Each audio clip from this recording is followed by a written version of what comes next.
what's the good food truck? What's the good, hole in the wall place and stuff. And I always appreciated that Anthony Bourdain seeked those places out, even if it was also a place he was unfamiliar with too. It was almost never about food. It was about Tony learning how to be a better person.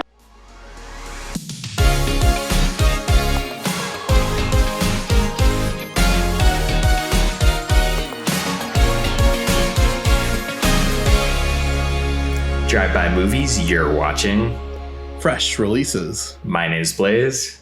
And my name is James. And this week we're talking the brand new film to video on demand, Roadrunner. You inspire so many people with the show. You have a good karma. Good karma? I think so. Well...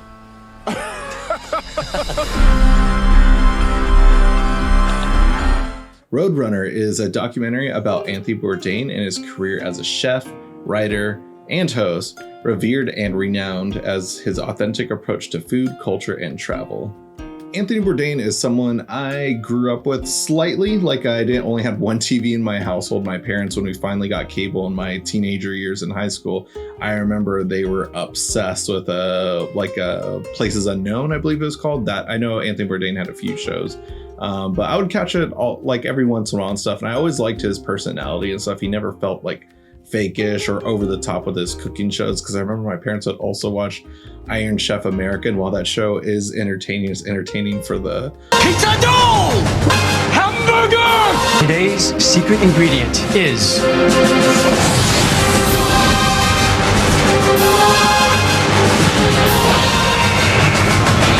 chicken.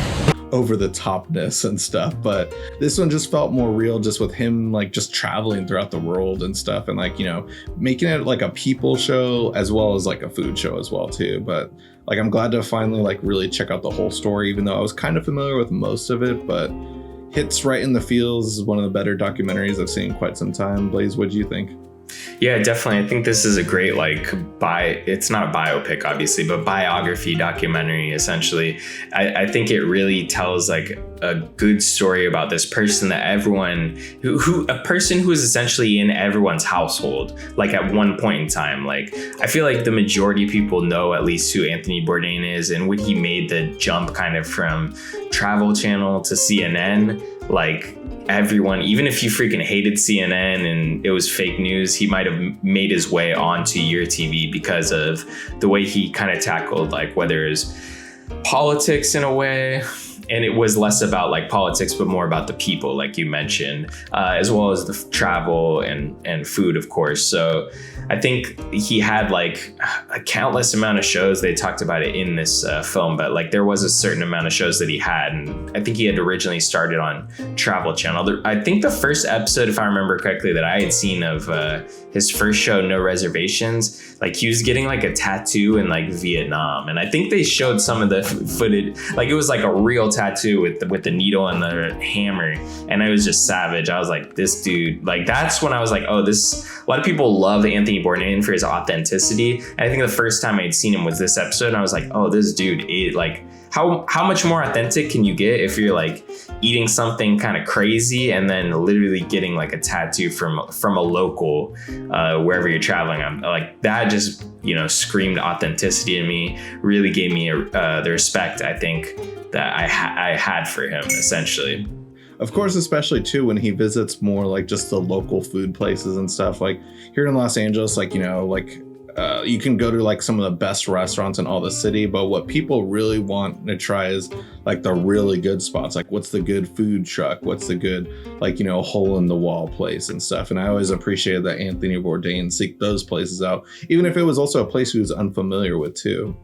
One of his LA episodes I remember was great and stuff too. Blaze, you and I went to a pork bun place in Koreatown specifically because he recommended it and stuff. He had a whole episode based around it and stuff. Those were quite some fun times. I remember in San Francisco, I went to places based off of his recommendations too when I lived out in that area. Just was just always such a fun dude and stuff. And like, it definitely like bled into like mainstream audiences too. Just seeing, I didn't realize he was friends with the singer Queens of the Stone Age. There's multiple interviews with them, and they bonded over having daughters the same age and stuff, and just like, you know, always being away from home. So like those moments hit hard. And then just seeing that big tough dude from Queens of the Stone Age, like, you know, kind of lose it at the end, talking about it and reminiscing about his friend who's like, you know, the late Anthony Bourdain. Like, it's really tough to watch and stuff. Like, and I like, we all know kind of the story, but it was a story that like just really hit us all hard and stuff. And I think like I kind of just tried to avoid like really like what caused it and stuff, and just seeing like kind of just like the behind the scenes within this movie and seeing that some of the signs were there. It's like just haunting to see at times. And yeah, definitely. I thought that what this film did was approach the subject, because it's a very sensitive subject. I think for many people that are in our age group, like, I think that Anthony Bourdain is a cultural icon, but I do believe that like for our generation specifically, I do feel like he was almost like, I don't like he's literally like a role model that a lot of people did aspire to be. They didn't really know the Anthony Bourdain behind the camera. They only knew the person in which they saw in front of the camera. And I thought this film did a great job like showing the person as a whole. Like, we only see him when the cameras are on, really. I mean, yeah, you could go and listen to a podcast or something where it was a little bit more long form, and maybe he isn't as turned on as he is when the cameras are on. But something that I think we all connected with Anthony Bourdain was just the fact that he did seem more real even when the camera's on. It wasn't like he turned on a persona like Emeril Lagasse, who he had like beef with. Like, one of the funny things, like they even mention it in the movie, like he had beef with, but they ended up becoming like really good friends and stuff and really respect each other. But there was like a jokingly oh, he doesn't like Emeril, he doesn't want to become Emeril, and like Emeril took offense to that. But it was more just eventually once they met, like obviously they had things in common and really respect each other's work. But I do feel like our generation has lost something with just the way that his story kind of turned, because he was sort of this kind of male role model that we all maybe aspired to believe in or looked up to. And I do feel like we'll have, it's something that's going to impact our entire generation. But I do feel like this film tackled this like really sensitive subject, not with ease, but really tactfully. Just the way that they approach the subject within the first minute of the film, and then kind of go full circle, tell the full story, and then really go full circle. I felt like this documentary was really artfully done. Yeah. Like one of the things like I liked, like, yeah, of course, like you got to bring that up at the beginning and stuff though, but the whole like early history of Anthony Bourdain I was so unfamiliar with. Like, I knew like he got popular after having a bestseller book, like the first book that he ever wrote, like just going like, mainstream and stuff, and that was like his success. And just hearing the fact that it wasn't until his like 40s and stuff, and he just like seeing him just be like just a normal dude, just saying, I thought like, I was done, like I thought like my career was just like settled in, like I was just gonna be a chef at this restaurant and then like have a normal life with like his high school sweetheart apparently and stuff. And I had no idea that he was married beforehand and stuff, before his second wife with his child as well too. And of course I remember that he was dating Asia Argento at the time of him passing away, sadly. But yeah, just like seeing that whole background and stuff of just like hearing how he made it and stuff, and how humble he was getting there, just because that's what I appreciated most, just seeing him like be like so like nice and polite to fans like yelling at him at the street and stuff, just because I guess like when you like go through life for that long and then out of nowhere you get this overnight success and stuff, that's the only way I can think you would imagine to take it and stuff, just because it happened out of nowhere. Like, you're very appreciative and stuff of it, like, even though like it was hard on him at times, it looked like, especially towards the end of his life. But Mm-hmm. So lately I've been thinking a lot, I think this kind of ties to the movie and some of the things you appreciate and some of the things I appreciate, but lately I've been thinking a lot about basically becoming someone who loves something so much that they almost become jaded. I feel like this film did kind of touch on it in a way, like where Bourdain was somebody who became so jaded by food, where he was a critic in the beginning when he's writing, like when his career starts, it's almost at the end of his life in a sense, he's so jaded with food, which is something that he came to love. Like, he has something that he really loved, and he's so jaded with the way it had gone and his career with it maybe. And then he's almost becomes this, he finds love with this new thing, which was like, he starts creating the show, which he was very uncomfortable with, but at the same time starts like remembering, oh, he had always loved movies, they talk about a little bit. And like, he found the show as like a connection to that, where it's like, oh, let's recreate this scene from this, or do this in our own way. So he starts falling in love with it again. And it almost gives him this appreciation for becoming a novice at something new, to give you this love and understanding of that. And then it kind of reflects back into the food. He had never really traveled before, so finding this love for travel, all these things kind of happening at once to kind of revitalize this thing that he had become jaded and loved so much, which was food almost. So I've just been thinking of that about like filmmakers, that maybe once they finally, make it to the big, to the end, they make it to the big top and they're able to make all these movies, but sometimes there's a string of failures that doesn't really lead to another opportunity to create more, essentially. And maybe becoming a novice again is really what you need to fall in love again, essentially, I guess. I don't know. I've just been, it's a thought that I've been pondering about a lot lately. So this movie, I think, really taps into it though, which I really appreciated.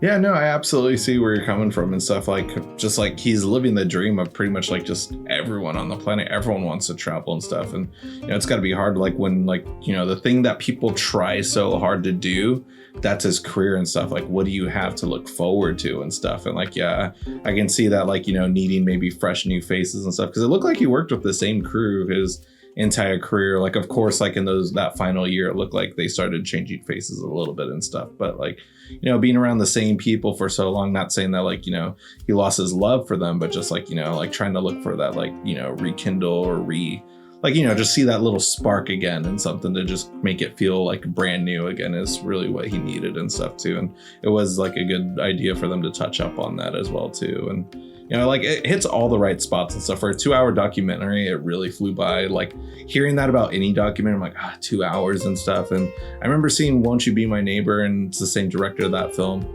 I remember thinking like, it's probably going to be similar in that sense, but it really wasn't though. Like, this one I thought like had my attention the whole time and stuff too. And like, I like that it touches on what a great person he was, but also some of the bad things that happened in his life too. Like, it doesn't make him out to seem like he's the greatest person ever, like Mr. Rogers was. It's just like, he was a man with flaws, a man that was struggling, and like, we all miss him though dearly.